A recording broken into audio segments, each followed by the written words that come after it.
¿Que ha habido otra rectificación? ¿No? No. ¿Hay partido? ¿No? ¿Qué ha pasado? ¿Hay parciales? ¿Sí? ¿Tienen parciales ustedes? Pero falta todavía, ¿no? En 2 semanas es nuestro parcial, ¿no? Sí. El parcial sí lo regreso yo, por si acaso. ¿De acuerdo? Escriban bien, por favor.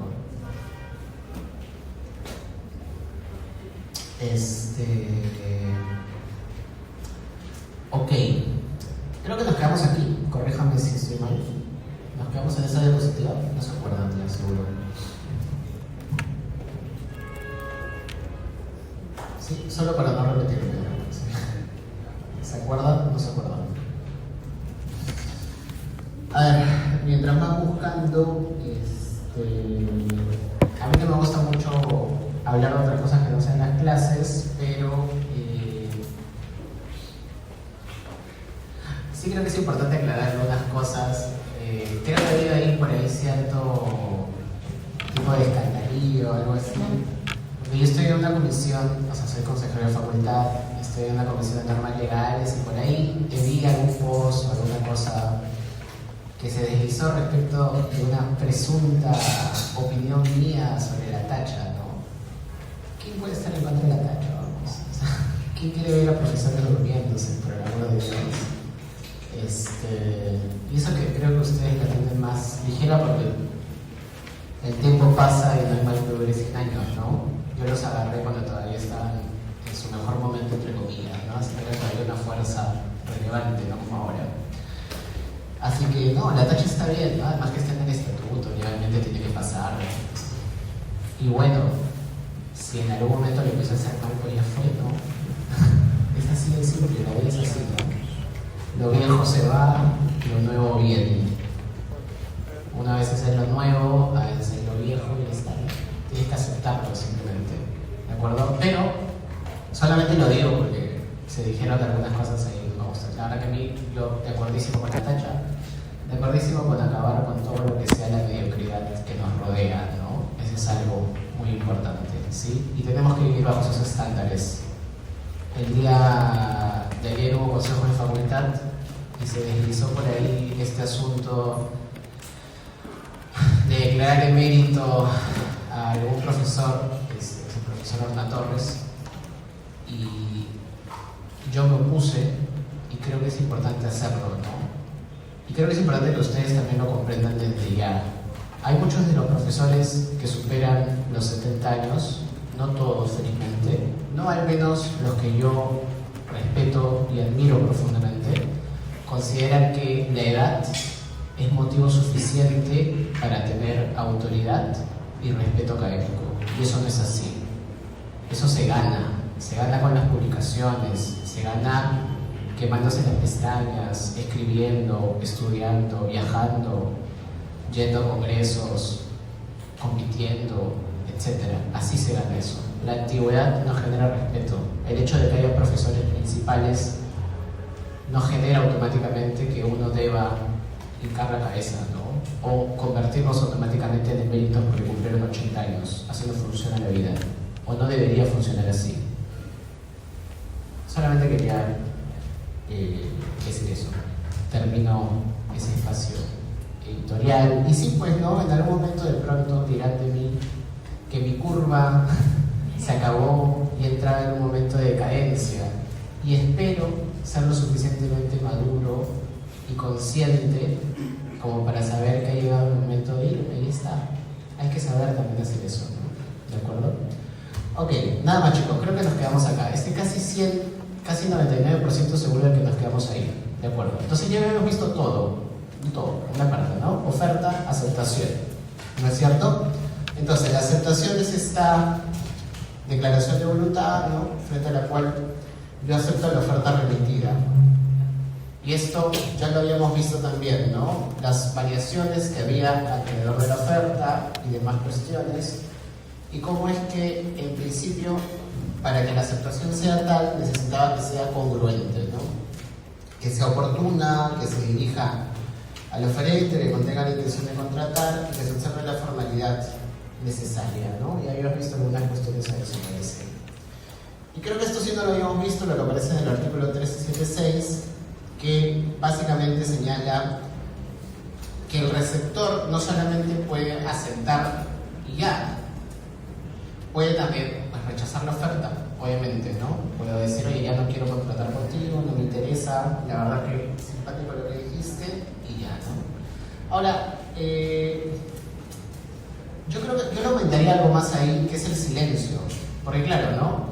Si yo, que es una forma de rechazar, a lo que me refiero es que el rechazo no necesariamente siempre tiene que ser expreso, porque podría ser que yo lanzo la oferta y de pronto nunca contestan.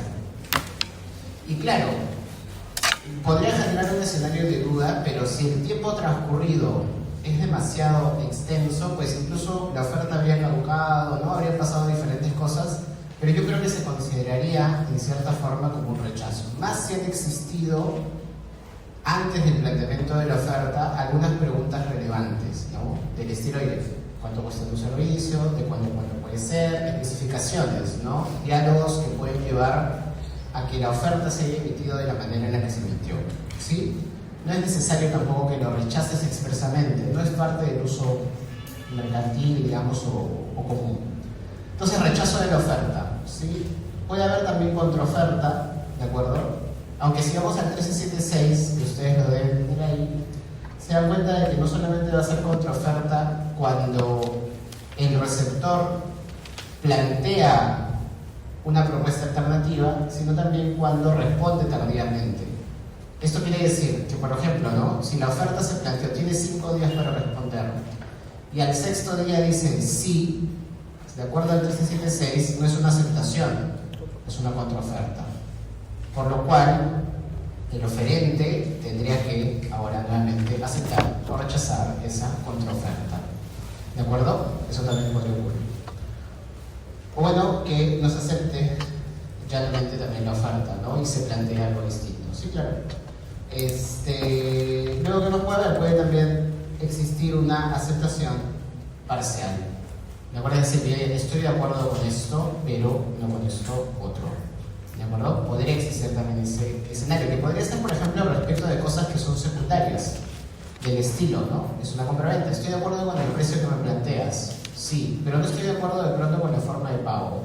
Necesito más tiempo, ¿no? Quizá me conviene pagar más al comienzo y luego menos. Quizá no estoy de acuerdo con la tasa de interés.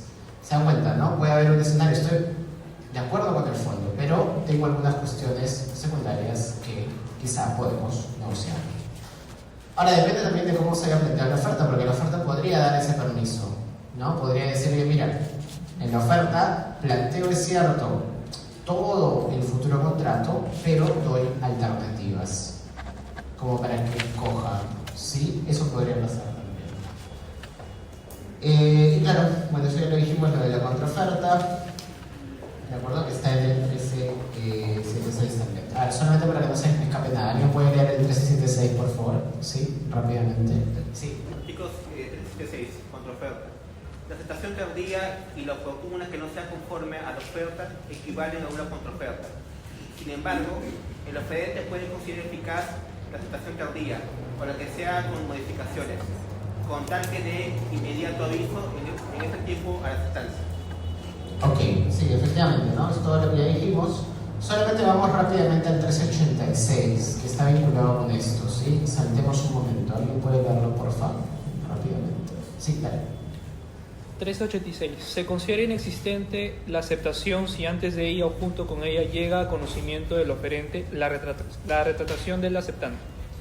Ok, claro, ¿no? Que es un caso que ya habíamos visto con el tema de las ofertas, ¿no? Que yo puedo retractarme también de la oferta que he planteado, pero esto podría suceder, ¿no? Si la aceptación es realizada de manera conjunta con la retractación del oferente, no ha habido tal, porque ha llegado todo a la vez. En puridad, quizá el 1386 ni siquiera debería estar, porque ya sabemos que eso genera el efecto de que la oferta no tiene valor, pero lo coloco por si hubiera algún escenario de duda, ¿no? Si acepto una oferta que ya fue además retractada, pues no hay contrato, como sería evidente, pero el 1386 lo precisa de manera específica. ¿De acuerdo? ¿Está claro, no es cierto? ¿Sí? Ok. Luego vamos a esto. Sí, propiamente no está, o sea, no hay un desarrollo normativo como tal, pero sí que puede tener alguna relevancia el determinar el dónde y el cuándo es que se ha celebrado como tal el contrato. Esto creo que ya lo habíamos conversado sobre todo un poco, o lo habíamos adelantado, vinculado a las cuestiones probatorias referidas a lo que vamos a hablar en un momento también con la forma, respecto del soporte, ¿no? A no confundir el momento de la celebración del contrato con el momento en el que de pronto yo puedo comprobar que efectivamente ocurrió un contrato, que son dos cosas distintas, ¿no? Que lo habíamos dicho. Puede ser, por ejemplo, que yo te trasladé la oferta vía correo electrónico, tú la aceptaste como tal, ahí hay contrato. Por mucho que la firma del documento que soporta el reglamento como tal se haga en fecha posterior, ¿de acuerdo? Porque el contrato ya habría sido celebrado, solamente que la forma de acreditarlo o el reglamento contractual ha sido firmado en fecha posterior. Son cosas distintas. El documento y el contrato son cosas distintas. Y acá un poco ponemos énfasis en eso, ¿no? Porque cuando nos preguntamos cuál es el lugar, el momento de la celebración, estamos haciendo un poco una cuestión de en qué momento geográfico y temporal es que efectivamente el contrato existe. Entonces vayamos primero con el lugar, ¿no? En principio sabemos que hay varias opciones, ¿no? ¿Cuál es la primera? Que estemos en el mismo lugar oferente y aceptante. No hay mucha duda ahí, porque el lugar es en el que están las partes. Está, porque es una contratación instantánea, ¿de acuerdo? Ir a la tienda, a comprar un agua, qué sé yo, ahí estamos, ¿no? Entonces, los problemas vienen cuando, más bien, nos encontramos en lugares distintos. Y la ley lo aclara, ¿no es cierto? Es el 376, ¿no? Que nos dice que dónde se entiende celebrar el contrato en el lugar en el cual el oferente toma conocimiento de la aceptación de su oferta. Entonces, ese es el lugar, ¿no? Pero ahí surgen algunas dudas, ¿no? Porque es donde, o sea, ¿en qué momento se considera que efectivamente lo ha conocido? ¿No es cierto? De acuerdo a la redacción de ese artículo del Código Civil que estamos comentando. ¿De acuerdo? Pero bueno, en principio es donde se notifica al oferente de la aceptación, porque se entiende que el oferente ha planteado una dirección al momento de plantear la oferta donde debería ser respondido. Ahora, dudas hay respecto del tema electrónico, porque creo que también lo habíamos adelantado. Yo un correo electrónico lo puedo abrir en cualquier lugar, prácticamente, ¿no es cierto? No tengo una dirección física como tal. Ahora, en la mayoría de los casos, ese dato es irrelevante, ¿sí? ¿Por qué? Porque la única relevancia respecto del domicilio, del lugar en el cual se ha celebrado el contrato, es las cuestiones que pudieran derivarse de un conflicto referido a la ley aplicable, ¿no? Esto es, ¿dónde se celebró el contrato, finalmente, ¿no? ¿Qué ley se le aplica al acuerdo? ¿Sí? Por ejemplo, ¿no? ¿Dónde sí puede ser relevante? Por cuestiones probatorias, ¿no? Pensemos, ¿no? Una firma de abogados con sede en Lima y una consultora dedicada, digamos, a las cuestiones mineras con sede en Santiago, de Chile. Imaginemos que ya había una serie de conversaciones para celebrar un acuerdo marco, ¿no? Vinculado con el ver casos conjuntos en Perú vinculados con el tema minero. Y se firma eso en la ciudad de Lima. Se dan cuenta que ahí sí tiene relevancia, porque es un contrato que involucra a personas jurídicas con domicilios distintos. Y hay una pregunta que ante el conflicto va a surgir: ¿cuál es la ley aplicable? Claro, si ustedes llevan o han llevado internacional privado, yo sé que lo llevan más adelante, pero si llevan arbitraje en algún momento o un curso electivo, van a saber que las partes pueden decidir eso, ¿no? La ley aplicable es la que el contrato dice. Creo que eso incluso lo dijimos en la parte introductoria del curso, ¿no? Que la ley aplicable es la que las partes dicen. Pero si no lo dijesen, se aplica lo que se señala en la parte de Derecho Internacional Privado del Código Civil. Y la ley aplicable, en ese caso, sí cambiará, porque sí podría ser relevante el lugar concreto en el cual se celebró. ¿Sí? Solamente por eso lo menciono, porque en puridad, en la mayoría de operaciones que celebramos día a día, incluso en aquellas que son relativamente complejas, la pregunta no es tan relevante. Pero en este caso que les planteo, ¿no? Un consorcio entre una empresa chilena y una empresa peruana, pues sí es relevante, la verdad tengo que saberlo, sí, más aún si es que no se ha hecho una precisión concreta en el contrato. Pero bueno, en principio ya saben, ¿no? Lo que decían las partes, sino la ley aplicable a dónde se cumple el contrato, y si no, pues la ley aplicable al lugar de la celebración del contrato.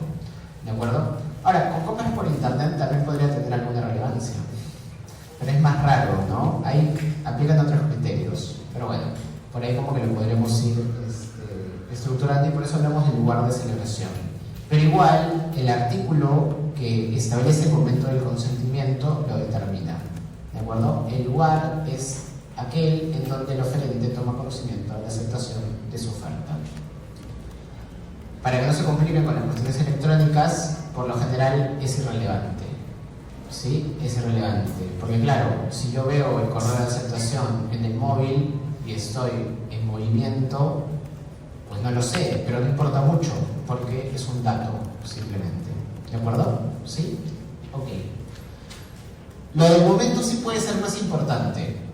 Eso sí puede ser más importante, porque dependiendo de lo que diga el contrato o de lo que no diga el contrato, ese momento de la celebración puede ser el inicio de la contabilización de plazos, de condiciones, ¿no? Puede ser el inicio de la contabilización incluso de, digamos, el plazo de prescripción, dependiendo del tipo de contrato que sea.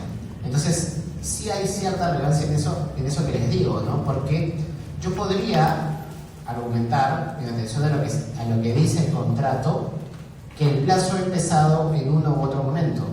Volviendo al ejemplo que les planteaba, yo traslado la oferta vía correo electrónico, completa, con todos los requisitos que la ley me establece, lo acepta, imaginemos el 1 de julio, listo, yo ya diría que desde ahí el contrato. E imaginemos que el acuerdo establece que desde el momento de la celebración del contrato tienes 30 días para cumplir, 30 días calendario para cumplir. Yo lo contaría desde el primero, por mucho que la firma se dé 5 o 6 días después. Entonces sí habría una relevancia respecto de ese momento de la celebración. Claro, porque tú tendrías que ser en todo caso cuidadoso al momento de redactar la oferta, porque podrías haber planteado que el plazo no contabiliza desde el momento de la celebración, sino desde el momento de la firma o de la formalización, entre comillas. Pero tendrías que decirlo, porque si no, ese momento sí se convierte en relevante. Entonces sí puede ser una fuente de conflicto mucho más usual, mucho más común que la del lugar. ¿De acuerdo? Que se reserva para casos más complejos. Bueno, entonces si hay comunicación inmediata, es el momento en el que se produce el conocimiento de la aceptación por el oferente. Sí, perdón. Doctor, una consulta. En el artículo 1374, el cual regula la comunicación mediante medios electrónicos, hace mención a cuando reciba el acuse de recibo. Sí. Ese punto, ¿cómo debemos entenderlo? En el sentido de que si yo le envío un mensaje a la otra parte, el hecho de enviarle nomás, ¿se considera que hay aceptación? ¿O tienen que llegarle los dos flechitas, como es en el caso de WhatsApp, ¿no? Una flechita que vale que ha sido enviado, sin embargo que no le ha llegado, Sí. pero dos que te ha llegado. Y en este caso, llevándolo al caso de WhatsApp, si yo le envío una aceptación de una oferta y solo le llega una flechita, ha sido enviado el mensaje, pero no le ha llegado. Entonces, ahí se podría considerar que hubo contrato o simplemente... Es que pueden pasar muchas cosas. Mira, pensando maliciosamente, ¿qué pasa si lo conversamos telefónicamente y yo inmediatamente te bloqueo? No me va a llegar. O sea, ahí hay cuestiones vinculadas con la buena o con la mala fe, ¿no? A ver qué hiciste. Y además, si bien es cierto no pareciera, todo lo que hacemos con el móvil deja un rastro. O sea, todo es averiguable. Tú podrías saber exactamente qué pasó. Ya, pero imaginemos que no lo bloquees, sino que simplemente tuve mala señal. Efectivamente, en atención a ese artículo, tendrías que esperar a que llegue materialmente a tener señal o lo que fuere para que se pueda considerar que se te ha notificado como tal. En el caso del correo electrónico sucede lo mismo, solamente que cuando pide el acuse de recibo es algo que tú tendrías que haber programado al mandar el correo, pero no todos los sistemas de correo electrónico lo permiten. No lo he intentado, pero creo que el Gmail no lo permite, no estoy seguro. Antes no lo permitía, no sé si ahora lo permite, pero el Outlook, o o sea, el que instalas, el programa que instalas propiamente en la laptop, la computadora, ese sí te permite la opción del acuse de recibo, ¿no? Pero en cualquier caso, más allá de ese término tan específico que utiliza la ley, se puede comprobar a través de la trama del sistema operativo que sea si efectivamente ha llegado o no. Es comprobable como tal. Y sí, contaría desde el momento en el que efectivamente llegó, no desde el momento en que fue abierto. Ahí hay un montón de circunstancias complejas, porque ¿qué pasa si se fue al spam? Llegó pero no lo vi. Sí, pero llegó. Estaba en tu diligencia el revisar todo, siempre. Por eso tienen que revisar todas las carpetas. Sí. Había revisado un artículo que hacía una crítica sobre todo este numeral. Hacía alusión de que el hecho de que yo envíe un mensaje a veces se puede considerar como que hubo un perfeccionamiento del contrato, con el solo hecho de enviar, pero que no le haya llegado. Y ese era un punto crítico porque esta norma daba esa interpretación. Si yo te envío un mensaje pero no te ha llegado, daría a entender que se ha perfeccionado el contrato. Sin embargo, otro punto de entenderlo era que para que se perfeccione el contrato, el hecho de que yo te haya enviado no significa que el contrato tiene que llegarte necesariamente. Y no sé, como que este término acuse de recibo, como es un poco extenso, se puede entender de forma muy abierta, no sé cómo usted plantearía que se debería entender de mejor forma. No, es que el acuse de recibo se refiere al correo electrónico, básicamente. Claro, en los correos electrónicos, tú puedes, cuando mandas un correo, sobre todo en el Outlook, tú puedes colocar un check que es el acuse de recibo, de tal suerte que cuando la otra persona abre el mensaje, a ti te llega una notificación. Eso es el acuse de recibo. Entonces tú lo programas de esa manera. A eso se refiere la ley, porque está pensando en ese escenario concreto. Por eso digo que es muy específico, porque eso solamente pasa en los correos electrónicos y no en todos. Tienes que usar el Outlook, claro. Vamos, en el ámbito corporativo, lo usual. Pero se puede interpretar en el WhatsApp, que no estaba pensando en eso la regulación, en el doble check, ¿no? Ahora, claro, no necesariamente que sea azul ni nada, ¿no? Pero son detalles. O sea, yo creo que no hay que interpretarlo tan literalmente, porque si no, el único caso de aplicación sería el del correo electrónico que estoy diciendo. Cuando marcaste y cuando efectivamente te rebotó, ¿no? Y te avisó que la otra persona había abierto el mensaje. Y si no, no funcionaría. ¿Qué pasa si te olvidaste y tal? No, me parece que hay que interpretarlo más ligeramente. A mí, ¿de acuerdo? Porque siempre la intención es que es favorecer a la contratación, ¿sí? Entonces, si tú mandaste el correo diciendo que sí querías contratar, pues ya lo hiciste. Y la ley te establece momentos a través de los cuales podrías revertirlo. Llámalo. ¿Te has dado cuenta de que todavía no te llegó el acuse de recibo, que no se ha dado el doble check y no quieres efectivamente contratar? Lo llamas y dejas constancia de que le va a llegar el doble check, pero que tú no quieres contratar realmente. Hay muchos mecanismos, ¿no? O sea, no creo que sea tan perjudicial eso, porque es lo mismo que con los otros escenarios físicos. Si mandaste la carta por el buzón, es cierto que todavía como tal no le ha llegado y como tal no despliega efectos, pero tienes más tiempo nada más para revertirlo, pero es lo mismo, ¿no? O sea, en términos, ni siquiera debería estar ese artículo porque no es necesario, lo podrías todo solucionar por la vía de la interpretación. Pero bueno, somos muy formalistas en lo judicial, ¿no? Es por eso, ¿sí? Entonces eso, ¿de acuerdo? Volviendo a la cuestión del momento, el momento será, o bien, siempre va a ser el momento aquel en el cual el oferente toma el conocimiento de la oferta, toma conocimiento de la aceptación de la oferta. No obstante, esto puede ser relevante en atención, como digo, a la contravención de los plazos, también determinación de la ley vigente. Porque ¿qué pasa? Volviendo al ejemplo del correo electrónico, porque lo celebramos realmente el contrato el 1 de julio, lo firmamos el 10, pero en el intermedio se aprueba una ley que prohíbe lo que queremos contratar. Es raro, ¿sí? Puede haber un escenario, o no lo prohíbe, pero genera requisitos adicionales, ¿sí? Entonces puede haber un escenario también de aplicación normativa, o la ley dice, hace un distingue desde el momento de la celebración a los contratos ya celebrados. Puede tener relevancia, ¿sí? En un escenario de conflicto, es importante tenerlo claro. Obviamente esto solamente en casos en donde el plazo es determinante, ¿sí? Tienen que tenerlo en consideración. Si no dicen nada y aceptan, ni se dice nada en la oferta, puede haber algunos inconvenientes, ¿de acuerdo? Pero tienen que saberlo, ¿no? La firma del documento es una cosa distinta a el momento en el cual se celebra el contrato. ¿De acuerdo? ¿Estamos claros con eso? ¿Sí? Hasta incluso podría ser relevante para el precio. Porque ¿qué pasa si el precio lo establecimos con el tipo de cambio de la fecha de la celebración? Y cuando yo quiero pagar, no, pero yo no te voy a pegar el tipo del 1, te quiero pegar el tipo del 10, porque ahí lo firmamos. Pero la celebración fue el primero, porque ahí me contestaste el correo, me contestaste el WhatsApp, ahí lo conversamos, ahí quedamos. Lo otro es una simple formalización, ¿se da cuenta, no? Sí puede ser más relevante este caso que el del lugar, así que hay que tenerlo presente de todas formas, porque, sobre todo, porque ese conflicto es evitable.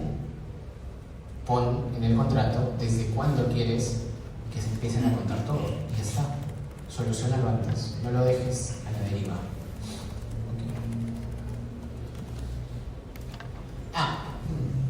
Y ahí cerramos con esto, ¿sí? ¿Se acuerdan que cuando comenzamos esta parte dijimos que había esquemas de formación del contrato, ¿no? Elaboración común del texto contractual, que dijimos que no era tan complicado, oferta de aceptación del 1373, que ya lo vimos hasta el final, y ahora pasamos a algunos raros, ¿sí? Como este del 1391, ¿no? Sí, que es este de los contratos, ese no, adhesión al contrato. Sí, adhesión al contrato abierto. Sí, yo me había olvidado que había escrito algo de esto. Le estaba revisando y me acordé porque está justo en la parte después de los contratos por adhesión, no sé bien por qué. Pero, bueno, sí sé por qué, pero lo había borrado totalmente. Porque es medio interesante, sí, pero bueno. ¿De qué van los contratos abiertos en principio? Porque si hablamos de adhesión a contratos abiertos, tenemos que definir qué son contratos abiertos. En principio son casos de asociaciones, ¿no? Consorcios, cooperativas, transacciones, acuerdos dirigidos a copropietarios, siempre que se permita la adhesión. Entonces, todos esos son casos de contratos abiertos. Sabemos también que son contratos multilaterales en su origen, ¿no es cierto? Pero permiten siempre que nuevas personas se incorporen a ese acuerdo ya prediseñado. Y claro, tiene que haber en ese contrato original lo que se conoce como una cláusula de apertura, que es lo que permite la adhesión, ¿sí? Bueno, o permite cualquiera de esos escenarios, ¿no? Entonces, puede ser que haya en la cláusula de apertura que constituya una oferta como tal, o que constituya una invitación a ofrecerlo, ¿no? Para que sea una oferta, digamos, es cuando se encuentra dirigida al público en general o a determinados destinatarios sin que la adhesión tenga el valor suficiente para la celebración del contrato, porque necesitas igual una autorización previa de los otros consorciados o asociados.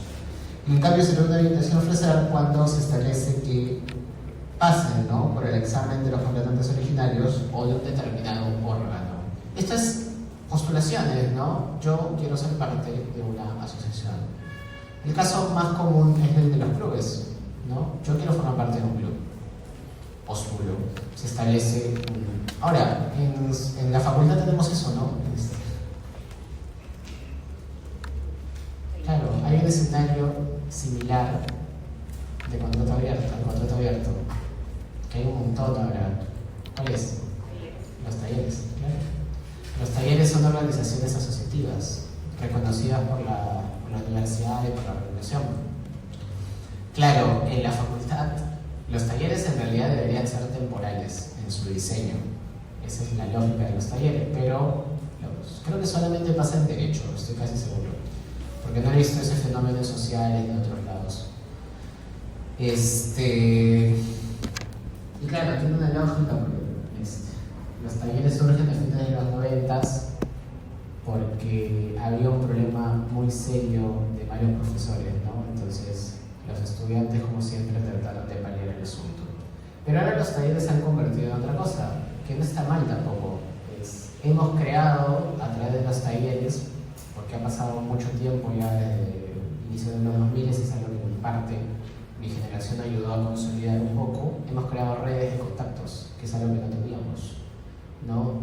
O sea, Marcos, después de la intervención futbolista, militar, no tenía esas redes construidas, como sí los tiene las del costado, ¿no? Entonces, eso es algo que hemos construido a través de la lógica de los talleres y que está bien, porque el mundo legal funciona de esa manera, ¿no? Profesional también, ¿no? Entonces, bueno, eso es un caso muy similar. Ustedes cuando postulan un taller están haciendo lo mismo, se están tratando de plegar a un contrato abierto ya existente. Y postulan y hacen un montón de cosas, ¿no? Y eso es lo que ocurre, ¿de acuerdo? Y se les evalúa para que se puedan adherir a ese contrato.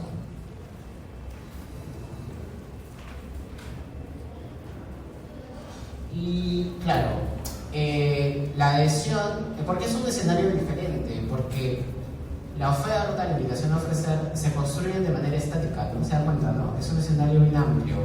Además, que no hay propiamente oferente, no hay aceptante realmente, como tal, porque el contrato, se podría decir que el contrato mantiene la puerta abierta para que gente se adhiera a ese acuerdo, pero no para que asuma una posición que se contraponga al otro, porque si se dan cuenta, en la oferta y la aceptación, como consecuencia de ese contrato, van a surgir posiciones hasta cierto punto contrapuestas, pero en cambio en un contrato de este tipo, asociativo además, hay intereses que concurren, es un escenario distinto.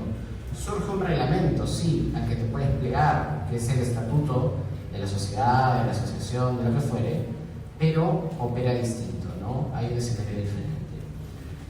Entonces, podría haber escenarios de conflicto, ¿no? En principio, la adhesión se debería producir en atención a lo que el propio reglamento de las estructuras que hemos mencionado establezca. Pero si no hubiera nada y tú igual te quisieras plegar, cabrían dos posibilidades que se consideran a nivel de dogmática, ¿no? Que es, o bien te diriges al órgano encargado de la ejecución del contrato, dependiendo de lo que diga el propio reglamento de esa entidad, o si no hubiera ni el camino propiamente diseñado en el contrato, ni tampoco un órgano como tal, tendrás que comunicarte con todos los contratantes originarios para que te admitan, ¿de acuerdo? Pero es una estructura totalmente distinta, ¿no? No hay oferta, no hay aceptación como tal, solamente hay adhesión a algo ya existente, ¿de acuerdo? ¿Sí? ¿Estamos claros con eso? ¿Me siguen con este caso? ¿Sí? De hecho está... no lo puse, ¿no? ¿Qué artículo es? Es el 1391. ¿Cuál? 1391. Al 91, a ver, léelo, para confirmar. Artículo 1391. Adhesión de tercero. Cuando se permita la adhesión por terceros a un contrato ya celebrado y no se determine la manera de adherirse, el interesado debe dirigirse al órgano constituido para la ejecución del contrato o a falta de a todos los contratantes originarios. Ok, sí, ese es, efectivamente, ¿no? Ese 1391 se aplica solamente en esa circunstancia. ¿Sí? ¿Se entiende, no es cierto? Entonces tenemos ahí otro mecanismo distinto. Y luego tenemos el que está en el artículo 1380. ¿Alguien puede leerlo, por favor? 1380. Sí, 1380. Artículo 1380. Aceptación tácita. Cuando solicitud del oferente o por la naturaleza de la operación o según los usos, la prestación a cargo del aceptante haya de ejecutarse sin respuesta previa, el contrato queda concluido en el momento y lugar en que comenzó la ejecución. El aceptante debe dar aviso prontamente al oferente del inicio de la ejecución y en su defecto queda obligado a la indemnización de daños y perjuicios. Ok. Acuérdense de no leer las subidas, ¿eh? Todos los que han leído lo han hecho.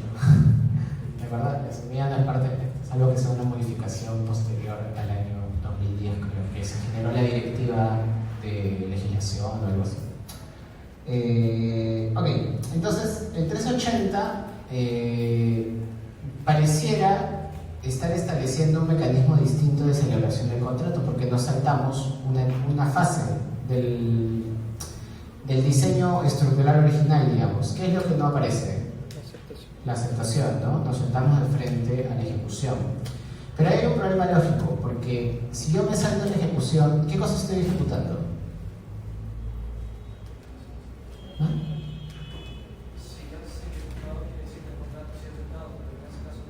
¿No? No, claro, pero ¿qué estaría ejecutando?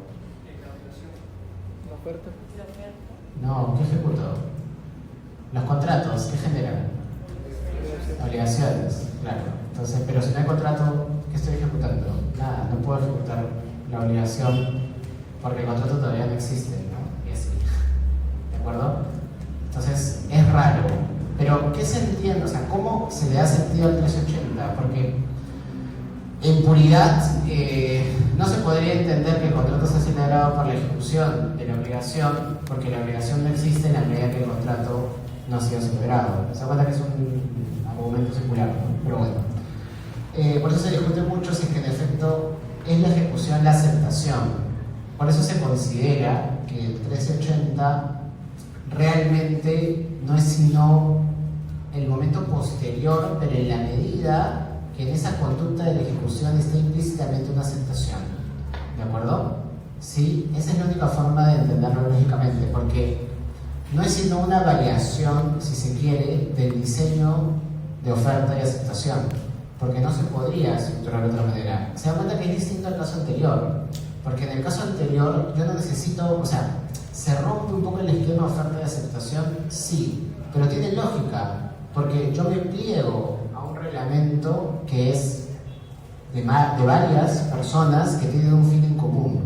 Entonces, en puridad, yo no me contrapongo con los intereses de esas personas, y por eso el sistema de plegamiento a ese contrato es distinto. Pero aquí, en cambio, si estoy en un contrato regular, un contrato con intereses contrapuestos, ¿no? Con partes distintas, con alguien que va a estar obligado a algo y otro que va a ser acreedor, entonces sí tiene sentido, ¿de acuerdo? Que yo exija esa aceptación.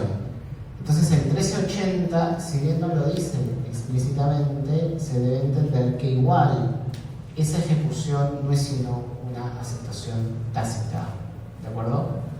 Ahora, el 1380, bueno, lo vamos a ver después. ¿En qué casos puede ser? Puede ser, por ejemplo, cuando el oferente lo ha indicado expresamente. Y le dice, mira, ¿no? Le podría decir en la oferta, no me contestes, pero entiendo, o mejor dicho, si empiezas a ejecutar aquello que te estoy pidiendo, yo entenderé que aceptaste. Es implícito, totalmente, ¿de acuerdo? También puede ser por la naturaleza de la operación, es decir, de la operación económica que subyace o que se está buscando hacer, que podría tener que ver con la oportunidad de la ejecución, ¿no es cierto? ¿Qué pasa si yo necesito, digamos, esa prestación que se ejecute en un tiempo determinado? De pronto no necesito tanto la aceptación, sino simplemente que sea ejecutado, que sea hecho. Bueno, los usos, ¿no? Pero como práctica general del mercado, en los cuales no necesito como tal una aceptación. Ahorita no se me ocurre ningún escenario coloquial en el que eso ocurra, ¿sí? Pero se podría ver, igual tendría que comprobarlo, ¿no? Si entramos a los escenarios de costumbre, ya saben que eso amerita una carga probatoria realmente intensa. No solamente tengo que decirlo, sino que tengo que asegurar, ¿no? Elementos probatorios que permitan acreditar esas circunstancias. Y ese 1380 tiene una cuestión adicional, que es esta del aviso del inicio de ejecución. Y que claro, podría llevarnos a confusión, porque uno podría decir, entonces ese aviso es la aceptación, ¿no? Yo podría decir, bueno, entonces el momento de la celebración es realmente el aviso. No es el inicio de la ejecución, sino es el aviso. No obstante, el propio 1380 deja claro de que eso no sirve, digamos, de esa manera, o no funciona de esa manera, porque el aviso no es la aceptación. El aviso existe para que el oferente, que además, si bien lo puede haber dicho en la oferta, no sabe si es que imaginemos que es un contrato en favor de tercero, quizá no te enteras de que se ha producido la ejecución. Entonces igual, esta es una cuestión simplemente de oponibilidad, de eficacia, pero no de la celebración misma. Tiene que informar al oferente para que le sea oponible la celebración del contrato mismo. Y por eso establece una carga para el aceptante. Porque si no le informa de la aceptación, entonces tiene que asumir todos los perjuicios que surgieran como consecuencia de esa dilación en la comunicación al oferente. Pero nótese, esa no es una cuestión, si se quiere, de validez, sino de eficacia. ¿De acuerdo? ¿Sí? ¿Me siguen con eso? Sí. Doctor, la subasta, ¿se Vamos a ver eso después. Enseguida lo vemos. ¿Sí? Profesor, y si quiero retirar mi oferta, sería antes de la ejecución. Sí, igual, ¿no? Se aplican las mismas reglas. Ok. Antes de eso, ahorita vamos a pasar esto, vaya. Esto ya lo vieron ustedes, 142, cuando llevaron negocio jurídico, ¿no es cierto? Pero retrocedamos un poco, un par de años. 142, por favor. ¿Qué dice? ¿Qué chiquita la regulación activa? Ya saben que no lo seguía. Vamos. Sí. El silencio importa manifestación de voluntad cuando la ley o el convenio la atribuyen ese significado. Ok, muy bien. Entonces, en principio, el 142 no te dice que el silencio no tenga valor. Te dice que puede tenerlo. ¿De acuerdo? Puede tener valor. ¿Cuándo tendrá valor? Cuando la ley se lo dé o cuando las partes lo determinen. Cuando la autonomía privada lo determine de esa manera. ¿De acuerdo? Y claro, si eso no ha ocurrido, entonces ahí sí no tendrá valor. Pero es un escenario de omisión. ¿Sí? No es que el silencio nunca tenga valor. El silencio puede tener un valor. Y ahí vamos al 1381. ¿Sí? Vamos al 1381, por favor. ¿Sí? 1381, por favor. Dios, 1381, por favor. Dale. Artículo 1381. Si la operación es de aquellas en que no se acostumbra a las situaciones o si el destinatario ha hecho una invitación a ofrecer, se reputa concluir el contrato si la oferta no fue rehusada sin dilación. La prueba de la costumbre y de la invitación a ofrecer corresponde al oferente. Muy bien. Ese es un caso en el que el silencio tiene un valor, ¿de acuerdo? Que se alinea con lo que el 142 dice. Y claro, hay determinadas circunstancias, básicamente, en 381, pero las precisa, ¿no? ¿Cuáles son los casos que se plantean en el 381? En principio, que exista una costumbre. Ahora, hay costumbre, no debe ser entendida necesariamente como generalidad. ¿A qué me refiero? Que puede ser que en el ámbito de las relaciones comerciales entre esas dos partes exista la costumbre de no contestar y de que pese a su silencio se entienda que se celebraron. ¿Qué puede pasar? De hecho es muy usual, sobre todo en escenarios mercantiles porque son muy rápidos. Entonces de pronto ni siquiera dicen nada, ya está. Te pedí la mercadería, ya llegó. ¿No? Entonces ya se celebró el contrato, ya pasó todo. ¿Sí? Entonces puede ser que el silencio valga. Entonces, no, puede ser generalidad, porque la costumbre general, pero nótese la carga probatoria, por eso tiene que interpretarse así, porque la carga probatoria para demostrar un escenario de costumbre generalizada es mucho más elevada que demostrar un escenario de historia previa en la relación comercial. Es distinto, puede ser cualquiera de los dos. Luego también la invitación a ofrecer, cuando es la respuesta a la oferta original. ¿Sí? Eso lo vamos a ver un poquito más adelante, solamente lo estamos adelantando. La falta de aviso de rehusamiento debe ser dada sin dilación empleando los medios más céleres para ello. Porque claro, si yo no digo nada y de acuerdo a la costumbre se entendía que ya hay contrato, tengo que rehusarme de inmediato. Es al revés. ¿Se dan cuenta? ¿No es cierto? Ahora, creo que no está aquí, porque es algo que recién... Hay un caso que se ha producido de una investigación en curso que se vincula con el tema del derecho societario. No sé si han visto que... no, es silencio como aceptación, ¿no? Perdón, contrato consigo mismo. Ahí es, estoy confundiéndome. ¿Sí? Ok, vamos enseguida. Ahí vamos a oferta al público. 388, ¿alguien puede leerlo, por favor? Sí, 1388. Por favor, dale.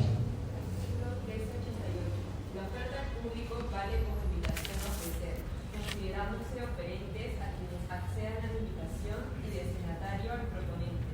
Si el proponente indica claramente que su propuesta tiene el carácter obligatorio de una oferta, valdrá como tal.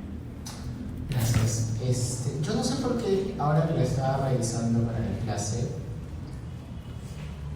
sentí que ella, me pasa algo raro, no me acordaba de haber escrito nada de la adhesión a los contratos abiertos y por el contrario pensaba que había escrito algo de esto.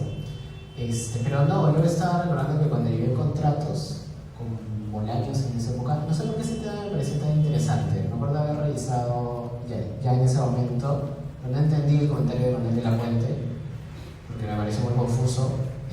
Tampoco entendí las cosas de los italianos en ese momento y seguí confundido. No sé bien por qué, porque ahora me pareció súper claro. ¿De acuerdo? ¿Qué pasa con eso? ¿Por qué es raro? Porque claro, si yo traslado una oferta completa a todos ustedes, en puridad, ¿qué es lo que debería ocurrir si seguimos el esquema de oferta-aceptación? Claro, pero ¿qué problema podría ocurrir? Imagínense que yo digo ahorita en ese momento, haciendo el matiz de que no estoy haciendo una promesa unilateral, que ya saben que ese es un negocio jurídico, ¿no? Fuente de obligaciones, ¿sí? Específico, haciendo el matiz de que estoy haciendo una promesa unilateral, digo expresamente que estoy haciendo una oferta vinculada con la venta de una casa ubicada en una dirección X, a un precio tal, a pagar en cómodas cuotas, con algún par de cláusulas adicionales. ¿Cuál sería el problema? Claro, que muchos acepten, ¿no es cierto? ¿Qué pasa si 4 aceptan? 13. ¿Quién va a ganar en principio? ¿Ah? No, ¿quién va a ganar en principio? El primero. El primero en el tiempo, ¿no es cierto? Porque ya lo vimos, ¿sí? El primero en el tiempo. Ya, ¿por qué no queremos ese efecto? Puede generar conflictos, recuerden, siempre que estén en una disyuntiva interpretativa, recuerden para qué existe la ley. La ley no existe para complicarnos, la ley existe para evitar conflictos o para prevenirlos o para solucionarlos eventualmente. Entonces, ¿qué es lo que no quiere que pase? Que ocurra este escenario de confusión. Porque si solamente tuviéramos las reglas de la oferta y la aceptación como tal, entonces si yo hago eso, se genera un problema de inmediato. Porque hay 3 o 4 personas que también aceptaron y que de pronto hasta me podrían haber pagado y que se van a ver defraudadas. Yo sé que es pago indebido y hay muchas reglas, pero igual es un conflicto. Entonces por eso tenemos el 1388, ¿de acuerdo? Que establece un mecanismo distinto. Ahora, ojo, no quiere decir que yo no pueda realizar una oferta al público propiamente, si puedo hacerlo. También, ya lo vamos a ver. Pero, ¿cuál es la regla del 388? Ya, entonces, esa es la excepción. La oferta al público como tal es la excepción. ¿Cuál es la regla? No, ¿cuál es la regla?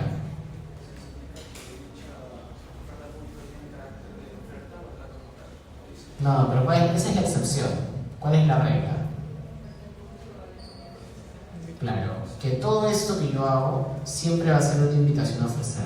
Esa es la regla. ¿De acuerdo? ¿Sí? ¿Cuál es la excepción? Que yo expresamente diga que es una oferta. Y si lo digo expresamente, ya es mi problema. Yo me tendré que acomodar.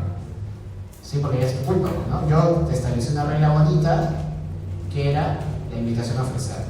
Que ya, tú quieres asumir ese problema, es tu problema. ¿De acuerdo? Entonces, pero la regla es la invitación a ofrecer de acuerdo al 388. ¿Por qué? Ojo, cuando yo doy esa oferta, que es entre comillas, yo lo sé, igual tiene que cumplir con los requisitos de la oferta. Igual tiene que ser completa, igual tiene que cumplir con todos los escenarios, ¿no? Con intención de contratar, con identidad del proponente y diseñada para ser recibida por alguien. ¿Sí? Tiene que cumplir con todo eso. No obstante, la ley del 388 lo que está diciendo es que pese a ser una oferta en puridad, no va a valer como tal, para evitar justamente este escenario de conflicto. De tal suerte que cuando ustedes aceptan, entre comillas, ¿qué están haciendo? Me están invitando a que yo... yo lo que estoy haciendo es invitarlos a ofrecer, y cuando ustedes aceptan, ¿qué están haciendo realmente? Están ofertando. De tal suerte que ¿quién es el que escoge? Yo escojo finalmente con quién contrato. ¿Tiene sentido? Sí. ¿Por qué evito el conflicto? ¿No es cierto? Sí.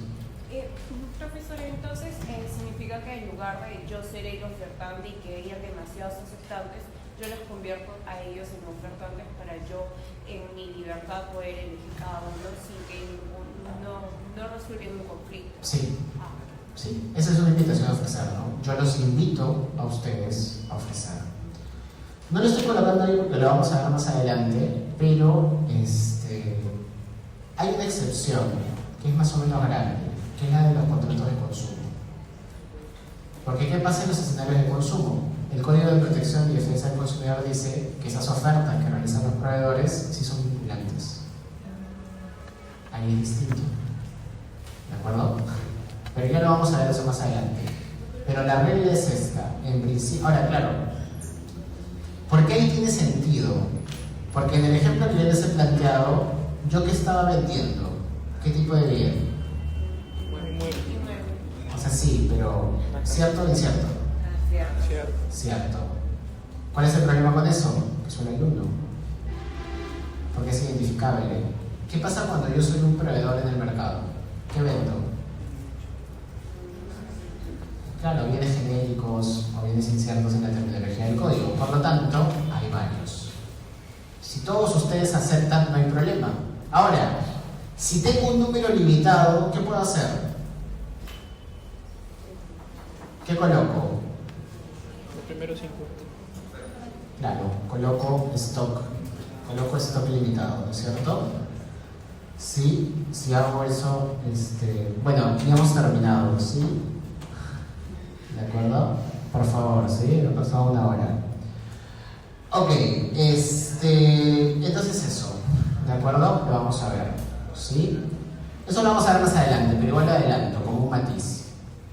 ¿Qué más? Ya lo pusimos en los casos, ¿no? Envío de catálogos, aparatos automáticos, tiendas de autoservicio, carteles publicitarios. El caso que vimos, ¿no? Lo vimos el del avión, eso sería también una invitación a ofrecer, pero hay circunstancias y circunstancias. Como hemos visto, la ley del consumidor hace matices con eso. Ok, ¿cuáles son los efectos, no? En principio, ya lo dijimos, la oferta al público vale como invitación a ofrecer, aunque puede ser considerada como una oferta en sentido estricto, pero sí que se dice de manera expresa. ¿De acuerdo? Sí, eso ya lo dijimos. También ya lo dijimos. Y bueno, es posible retractarse en teoría. Pero ¿cuál es el problema? Para retractarme de una oferta al público. Claro, ¿cómo lo comunico tan rápido? ¿Sí? Un anuncio en Facebook. Una vez que lo saco, ya fue. ¿No es cierto? Claro, más si lo moneticé, desapareció, ¿no? Ya está, no puedo retractarme. Eso es algo que pasa, ¿no es verdad? Pasa mucho, ha pasado mucho con los temas estos de venta por internet, ¿no? Errores en los precios, por ejemplo. ¿Han sido ofertas al público? Sí, ahora, pero no me puedo retractar tan fácilmente, no puedo decir que me equivoqué, salvo que el error sea evidente, pero ahí entramos a otros escenarios conflictivos. Pero en principio entonces habría que ser muy cuidadoso con aquello que digo que voy a ofrecer. ¿De acuerdo? ¿Sí? ¿Estamos claros con eso? No lo he puesto acá porque creo que no es relevante, no es tan importante, pero esto es diferente de la promesa unilateral. Sí lo tenemos claro, ¿no? Porque la promesa unilateral, yo no digo que es una oferta, yo no digo que quiero contratar. En la promesa unilateral, aparte digo que es una promesa unilateral, yo expresamente ya me obligué, ¿no es cierto? Es un negocio jurídico unilateral recepticio, siendo que solamente la eficacia está sujeta a la aceptación del receptor, nada más. Es un escenario distinto. ¿De acuerdo? ¿Sí? ¿Estamos claros con eso? Ok. Ahora sí vamos a la subasta. ¿Sí? La subasta en principio es un procedimiento de contratación bastante peculiar, en el cual tampoco propiamente funciona el esquema oferta y aceptación en sentido tradicional o clásico. Sí, y claro, lo que básicamente pasa es que hay un subastador y hay postores. ¿Y quién es el que se convertirá, digamos, en el aceptante, entre comillas? El mejor postor, ¿no es cierto? El que ofrezca más. Y bueno, la subasta puede ser abierta, puede ser cerrada, dependiendo si se limita o no el número de participantes o de quién puede participar. Y como saben, también puede haber una subasta judicial, que no se llama subasta judicial, sino se llama remate, ¿no es cierto? Que tiene sus propias reglas en el marco de un proceso único de ejecución, que esa es la verdadera ejecución y no como el Código Procesal Civil dice que es toda la fase anterior, que lo convirtió en un pequeño declarativo. Y bueno, ya saben que Cogeneria no dice que tiene toda la razón del mundo, ¿no? Sí, ustedes saben que yo soy en la Católica, ¿no? No me están grabando, ¿no? Siempre que me lo cruzo con Roy, porque enseña ahí, creo que tenemos el mismo horario, me acuerdo de Cogeneria. Y lo veo tan feliz y digo, qué cólera. Solo lo veo que me da cólera, por simpatía con Eugenia, que me cae muy bien. Pero bueno, cierro el paréntesis. Vayamos al procedimiento, ¿sí? Es sencillo, porque todos sabemos lo que es una subasta, ¿no es cierto? Se convoca, hacemos el martilleo, el que pide más gana. Quizás lo único es que igual esa convocatoria tendría que cumplir con los requisitos de la oferta, al menos parcialmente. ¿Qué es lo único que no podría cumplir? Del todo, porque queda a ser determinado en la misma subasta el precio. Pero, ojo, el hecho de que ponga un precio base tampoco quiere decir que deja de ser una oferta incompleta, ¿de acuerdo? ¿Sí? Ahora, eso es importante que lo tengan claro, porque... no, está bien. Porque, ¿cuál sí va a ser la verdadera oferta? La de los postores. ¿Sí? Esas sí son ofertas de verdad, pero son ofertas que están condicionadas ¿a qué? ¿A qué? Ya, pero digámoslo un poquito mejor. ¿A que no hagan qué cosa nosotros? A que no ofrezcan algo mejor.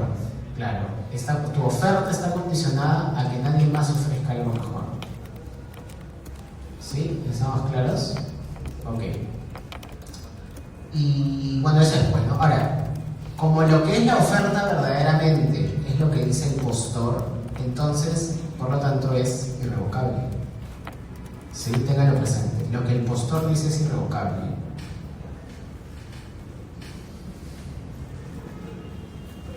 No tanto en Perú, pero sí, por ejemplo, podrían haber dudas respecto al mecanismo a través del cual se hace la postura.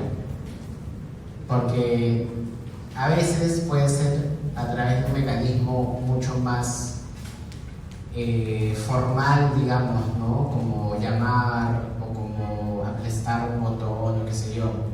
Pero dudas habría si es, por ejemplo, levantar un número. ¿Qué pasa si alguien levanta el número por mí? O lo levanto de casualidad, porque me estoy estirando, qué sé yo. Podría decir que no he tenido intención. Dudoso, ¿no? Sí, dudoso, ¿de acuerdo? Porque el contexto determina la lectura del comportamiento que se está tomando. ¿De acuerdo? ¿Sí? ¿Estamos claros con eso? El lenguaje de ese evento funciona de esa manera, ¿no? Es determinante, no puedo evitarlo. Ok. ¿Tú tienes una pregunta con la subasta? ¿O ya no? ¿Ya la respondí? Ya, perfecto. Ok. Vayamos a lo siguiente, que creo que con esto acaba esta parte. Contrato por sí, no, falta todavía más. Contrato por sí mismo. Esto ya lo vieron también, ¿no? Vamos al artículo 166, solamente lo estamos recordando. ¿Alguien lea el 166, por favor? ¿Alguien? Sí. Dale. Artículo 166. Es anulable el acto jurídico que el representante concluya consigo mismo, en nombre propio o como representante de otro, a menos que la ley le permita que el representado lo hubiese autorizado específicamente o que el contenido del acto jurídico hubiera sido determinado de modo que excluya la posibilidad de un conflicto de intereses. El ejercicio de la acción le corresponde al representado. Muy bien, a ver, si es anulable, ¿puedo o no puedo contratar conmigo mismo? Sí. En principio sí. Está redactado en el otro sentido, pero la lectura es, puedes hacerlo. Pero hay condiciones para hacerlo, ¿no es cierto? Hay límites mucho más estrechos. Y acá hay una cuestión importante con la definición. ¿Cómo se define el contrato? Como acuerdo de dos o más partes. Porque hay un problema, porque no hay propiamente dos, o sea, a ver, hay dos partes en el mundo formal, pero no existe como tal una realidad dialogante en ese caso. Lo que nos permite tomar en consideración esa vieja disputa de Natalino Aguirre y yo Lopo y darnos cuenta nuevamente de que el referente fáctico del contrato no es el diálogo a día de hoy, es una cosa distinta, ¿no es cierto? Es el planteamiento de una oferta que se refiere a una parte formalmente existente y a su aceptación por otra. Y eso es lo que pasa en el contrato consigo mismo. Por eso la ley no lo prohíbe, lo permite, porque igual se produce ese fenómeno de adhesión. El que acepta se está adhiriendo a un reglamento contractual, independientemente de que no se produzca esa circunstancia. ¿De acuerdo?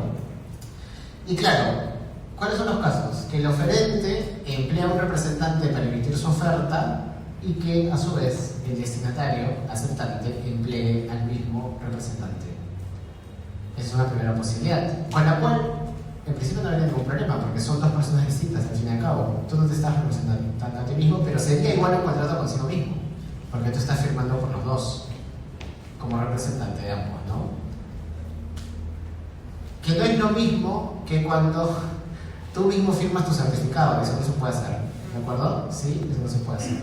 Eso está mal, eso está mal. Es de mal gusto, no es ilegal, pero es de mal gusto. Y luego, ¿no? El oferente emplea a un representante para emitir su oferta y esta es aceptada a título personal por el representante. Que ahí viene el problema, ¿no es verdad? ¿Por qué hay un problema ahí? ¿Por qué la ley se pone quisquillosa ahí? ¿Por qué decide colocarnos el 166 en ese escenario? Para evitar supuestos de fraude, que bueno, una persona natural que también tiene participaciones en una sociedad pueda contratar consigo mismo por fines de evadir, quizás o bueno, por fines de no otorgar a terceros, supongamos, un bien inmueble. Sí, efectivamente, ¿no? Nuevamente estamos en el escenario del silencio, ¿no? ¿El silencio? Sí, hay un caso, pero bueno, siempre piensen en el escenario preventivo, ¿no? La ley está buscando prevenir el conflicto. Aquí también. Por eso eleva, ¿no? Necesitas un permiso adicional, necesitas algo más para que valga. Ahora, pero como es anulable, si la operación te conviene, pues la confirmas y está, no pasa nada. ¿De acuerdo? No ocurre, no hay problemas. Y acá les quería comentar este caso raro que se vincula con el derecho societario. Yo no soy un experto en derecho societario, estoy llevado a mí por casualidad por una consulta, porque me parece interesante, una consulta académica, me parece interesante. En la Ley General de Sociedades entiendo que hay reglas similares para el contrato consigo mismo, creo que es el 172, creo, de la Ley General de Sociedades o por ahí, no estoy muy seguro, que establece una serie de reglas vinculadas con la autorización previa del directorio. Y el problema es que no todas las SAC tienen directorio, por lo que surge la duda de qué pasa con un contrato que se celebra con un representante, o sea, el representante, el gerente, celebra un contrato consigo mismo como persona natural, pero cuando la SAC no tiene directorio. ¿Entraría o no entraría en el ámbito permisivo del 166 y de la Ley General de Sociedades? Me parece interesante, ¿sí? Es algo que solamente lo dejo ahí porque, como digo, no soy un experto en societario, de pronto por ahí sale algo, si a alguien le interesa el tema, de pronto lo puede explorar un poco más. ¿De acuerdo? Pero me parece una cuestión curiosa, porque es un vacío normativo, de hecho, en la Ley General de Sociedades. ¿De acuerdo? ¿Estamos claros con esto? Sí, porque es una forma distinta, ¿no?, de ejecutar. Y ya estamos con esto, ¿sí? Ahora pasamos a lo siguiente. Esto ya lo vieron. Acá, este es el último tema que vamos a ver hoy día. La próxima semana vemos objeto y causa. ¿De acuerdo? Y ya después viene el parcial, habiendo cerrado todo el tema de la estructura. Porque hasta este punto, digamos, este contrato consigo mismo, habíamos acabado con los temas de la declaración de voluntad, que en clave contractual no es otra cosa que el consentimiento, ¿no? Me van a decir por qué no he hablado de contrato por adhesión y de cláusula general, porque desde mi perspectiva eso no tiene que ver con el consentimiento, eso tiene que ver con el reglamento contractual. Porque el contrato de adhesión se celebra igual, solamente la particularidad del régimen tiene que ver probablemente con el reglamento, más que con la forma de contratar. ¿De acuerdo? Que ya lo vamos a ver. La formalidad ustedes ya lo vieron, ¿no es cierto? Cuando llevaron el curso de negocio jurídico. ¿Qué es? ¿Cómo se expresa el acuerdo? ¿La forma en la cual se expresa el acto? Sí, ¿no? Un poco, grosso modo, podríamos definirlo de esa manera, ¿no? Es el medio a través del cual se expresa el acuerdo. Puede ser un acto público, escritura privada, pública, forma oral o comportamiento material. Cualquier cosa, ¿no es cierto? Puede ser la forma. Todos los contratos tienen forma desde esa perspectiva un poco simple, ¿de acuerdo? ¿Cuál es la regla del sistema de nuestro modelo? Que no hay forma, ¿no es cierto? Esa es la regla, en principio. ¿Sí? No hay una forma específica. En ese sentido, podríamos considerar que hay dos tipos grandes de contratos. Contratos formales y contratos no formales. Los formales son aquellos en los cuales la ley o la autonomía privada determina una forma particular, ¿de acuerdo? Y aquellos, los segundos, son aquellos en los cuales no se exige ninguna forma. Es el escenario del artículo 143. Léanlo, por favor, el 143. Cuando la ley no designa una forma específica para un acto jurídico, los interesados pueden usarla a costo inconveniente. Efectivamente, ¿no? Ojo, la ley o el acuerdo, ¿no es verdad? Porque el escenario del contrato formal por la ley de la autonomía privada también se da cuando las partes de pronto ya habían determinado una forma particular para la celebración, por lo cual sigue siendo un contrato formal. Pero en cambio en ese escenario no hay, ¿no? Puedes hacerlo como quieras, ¿de acuerdo? Y claro, la del 143 está más bien reservada a contratos que de pronto normalmente no son tan importantes en el sentido económico del término, ¿no?